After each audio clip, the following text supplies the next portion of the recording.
عوام محسوس کر رہے ہیں کہ کچھ لوگوں کو یہ عزت ان سے برداشت نہیں ہوتی، اس کے بارے میں آپ کیا کہیں گے؟ دیکھیے، میں یہ ابتدا سے جب سے یہ کنونشن کامیاب ہونا شروع ہوئے ہیں تو میں نے دیکھا ہے کہ بہت سارے لوگ جو ہیں وہ ان کو جلن ہے، اور میری کسی کے ساتھ کیا عداوت ہو سکتی ہے؟ میں پاکستان تحریک انصاف میں کسی ایک لیڈر کے ساتھ میرے کبھی مراسم نہیں رہے، ماں سوائے اسد قیصر کے۔ اسد قیصر میرا دوست تھا ابتدا سے، میرے بزرگ بھی ہیں، میں اس کو اپنا پی ٹی آئی میں اپنا مینٹور سمجھتا ہوں کیونکہ وہی مجھے لائے تھے۔ اس کے علاوہ میری کسی کے ساتھ نہ کوئی سیاست ہے، نہ کوئی عداوت ہے، نہ رقابت ہے، نہ ہو سکتی ہے۔ میں کنونشنوں میں لگا ہوں، جلسوں میں لگا ہوں، اور میں نے آج تک ان میں سے کسی سے بھی کوئی سپورٹ نہیں مانگا ہے کہ مجھے کوئی آپ گاڑیاں دیں، پیٹرول دیں، مدد دیں، خرچے دیں۔ جو کچھ کر رہے ہیں اپنے تئیں اپنے آپ کر رہے ہیں، لیکن البتہ ان کے بیانات دیکھ کے دکھ ہوتا ہے۔ اب ایک نہ ایک آ کے انٹرویو دے جاتے ہیں۔ بہرحال میرا خیال ہے کہ میرے لیے یہی کافی ہے کہ جو لوگ محبت دے رہے ہیں اور جو پذیرائی عوام میں مل رہی ہے، یقیناً خان کے ساتھ ان کی محبت ہے، لیکن ستائش میرے لیے میرے حصے میں آئی، اور اس کی تکلیفیں لوگوں کو، اور میں اس پہ کئی بار بول چکا ہوں، لیکن اب مجھے اچھا نہیں لگتا ہے بار بار ان کے کچھ بھی کہنے سے یا کرنے سے مجھے کوئی فرق نہیں پڑتا ہے۔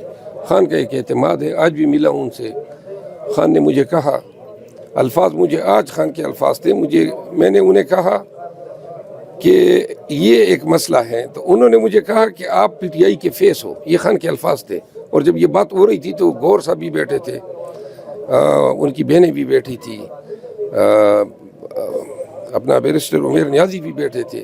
ان کی منہ سے یہ الفاظ سن کے میرے لیے بہت ہی اعزاز کی بات ہے کہ خان جو ہیں وہ سب کے سامنے صرف مجھے ہی بتا رہے تھے کہ آپ پی ٹی آئی کے فیس ہو، لہذا خان کی محبت ملی ہے، خان کا اعتماد ملا ہے۔ اور یہی چیز جو ہے آج میں خود ان کو بتا رہا تھا، انہوں نے مجھ سے پوچھا کہ آپ نے کراچی کا پروگرام کیوں ڈیلے کیا، تو میں نے کہا یہ جو اعتراضات آئے اور درخواستیں اور پھر ٹکٹوں کی وجہ سے، کیونکہ ہم نے کہا تھا جو ہمارے امیدوار ہوں گے ان کی بنیادی ذمہ داریاں کا تعین ہو سکے گا، تو یوں آپ کی سوال کا جواب۔ ناظرین، مجھے خود محسوس ہو رہا ہے جس طریقے سے ان کے چہرے پہ وہ تھکاوٹ کے آثار ہیں، تو مجھے نہیں چاہیے کہ میں مزید انہیں تکلیف دوں۔ اللہ تعالیٰ انہیں لمبی زندگی دے، اور جس طریقے سے پاکستانیوں آپ کی جنگ لڑ رہے ہیں، خان کی جنگ لڑ رہے ہیں، تو اللہ تعالیٰ انہیں حوصلہ دے، انہیں ہمت دے کہ اسی طرح یہ اپنی محنت جاری اور ساری رکھے۔ اجازت دیجیے، اللہ حافظ، پاکستان زندہ باد۔ نہیں ہے خان صاحب کا مورال کیسا تھا؟ آپ کی ملاقات بھی ہوئی ہے؟ دیکھیے، خان صاحب، یہ تو ہم ہر دفعہ کہتے آئے ہیں، خان صاحب جو ہیں وہ ہمیشہ ہی مورال میں رہتے ہیں، اللہ نے ان کو مورال سے، استقامت سے نوازا ہے، اور یہی تو وجہ ہے کہ پوری پارٹی آج کڑی ہے ان کے پیچھے، اور یہی تو ہمارے لیے ایک ہمیں اس سے انسپریشن ملتی ہے کہ جب بھی ان کے پاس جاتے ہیں تو وہ ہمیشہ ہمیں حوصلہ دیتے ہیں، استقامت کی تلقین کرتے ہیں۔ ہی از ونڈرفل۔ خان صاحب کو بے شمار خان صاحب کو کیا جیل سے حکومت بنتی نظر آ رہی ہے؟ انشاءاللہ۔ کیا کہتے ہیں اس بارے میں کہ ان کی حکومت آ رہی ہے؟ کیونکہ نواز شریف تو جیسے وہ کہہ رہے ہیں لندن پلان کا حصہ تو نواز شریف ہیں۔ دیکھیے، لوگ کہتے ہیں کہ خان یا پی ٹی آئی جو ہیں ان کو اسباق سکھائے گئے، لیکن آپ لوگ بنظر عمیق جائزہ لیں تو ہم نے ان تمام کو وہ سبق سکھا دیے کہ رہتی دنیا تک یاد کریں گے۔ انہوں نے ہم سب کو گرفتار کیا ہے، ہزاروں پرچے کیے، ہمارے ورکروں کو جیل میں ڈالا، کچھ ابھی بھی خواتین اور ہمارے لیڈر پابند سلاسل ہیں۔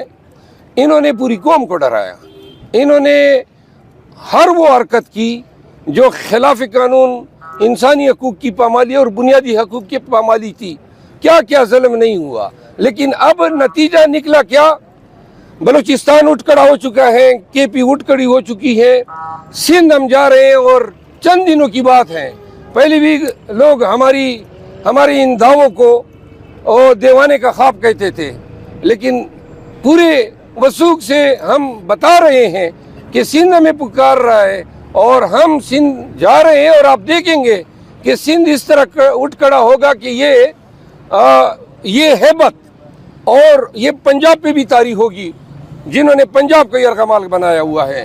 لہذا الیکشن کی آمد تک جو انہوں نے سارے طریقیات کنڈے جن کے ذریعے ملک کو پورے عوام کو یرغمال بنایا تھا وہ سب ختم ہو چکے ہوں گے.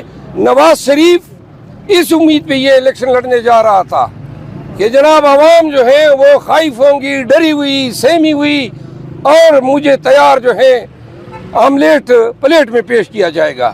انشاءاللہ اب پلیٹ اس کے سر پہ ماری جائے گی. بلاول سے ملاقات ہوگی آپ کی سندھ میں؟ ہاں جی, بلاول سے ملاقات ہوگی کہ متوقع ملاقات ہے؟ نہیں, بلاول سے میرا کیا کام ہے, جا رہے ہیں سر آپ اسے مل لیں. مرور صاحب آپ جو ہے جیسے کہ آپ نے شیڈیول بھی بتایا ہے, آپ کے چاہنے والے پورے پاکستان میں بلکہ باہر بھی ہیں, تو سب کو بتا دیں کہ کیا یہ جو کنونشن ہے یا جلسے ہیں خود لیڈ کریں گے یا کوئی اور ہوگا؟ سندھ کے لوگوں کو میں آپ کے توسط سے یہ بتانا چاہتا ہوں, اور بالخصوص کراچی کے لوگوں کو. کراچی وہ شہر ہیں جس نے ساری عمر پاکستان کو پالا ہے, پاکستان کو دیا ہے, اور اس میں کوئی دوسری رائے نہیں ہے کہ شہر کراچی اور اس کے پڑھے لکھے لوگ, باشعور لوگ, اور پھر شہر کراچی تو منبع ہے. اس میں آپ کو لاکھوں کی تعداد میں پشتون ملیں گے, لاکھوں کی تعداد میں آپ کو پنجابی ملیں گے, آپ کو بلوچ ملیں گے لاکھوں کی تعداد میں. تو لہٰذا وہاں کوئی ڈر خوف نہیں ہے.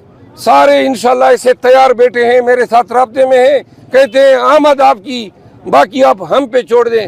پورے سندھ میں جائیں گے پورے, اور ہمیں ایک توقع اور بھی ہیں جو ایک اچھا شگون ہے. وہاں کا وزیر اعلیٰ فارمر جج آف دا سپریم کورٹ رہا ہے, کیئر ٹیکر چیف منسٹر, اور نقوی کی طرح حرکتیں نہیں کرے گا, وہ رول آف لا کو فالو کرے گا, اور ہمارے ساتھ کوئی ظلم و زیادتی جو ہے ہمیں توقع ہے کہ وہ ہمارے ساتھ نہیں کرے گا. اور اگر پھر بھی کوئی کرنا چاہتے ہیں تو ہمارے ساتھ کے پی میں کیا, اس کے باوجود بھی سندھ کے لوگ, کراچی کے لوگ ہمارے جلسوں میں آئیں گے, بھرپور شرکت کریں گے.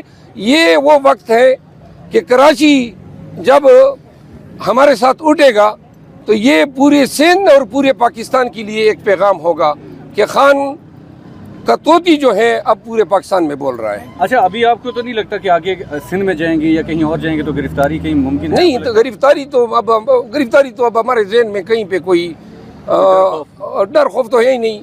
بس ہمارے پاس ایک بیگ ہے, وہ ہمارے پاس ہونا چاہیے کہ ہم جیل جائیں. لیکن جب کنونشن ہوں گے تو گرفتاری دوں گا نہیں, بڑا مشکل ہوگا ان کو مجھے گرفتار کرنا. پنجاب سے کون لیڈ کرے گا سر؟ پنجاب میں کوئی, پنجاب میں ہمیں کوئی قربانی کا بکرا درکار ہے, آپ آ جائیں نا. اجازت ہے, تھینک یو, مہربانی سر.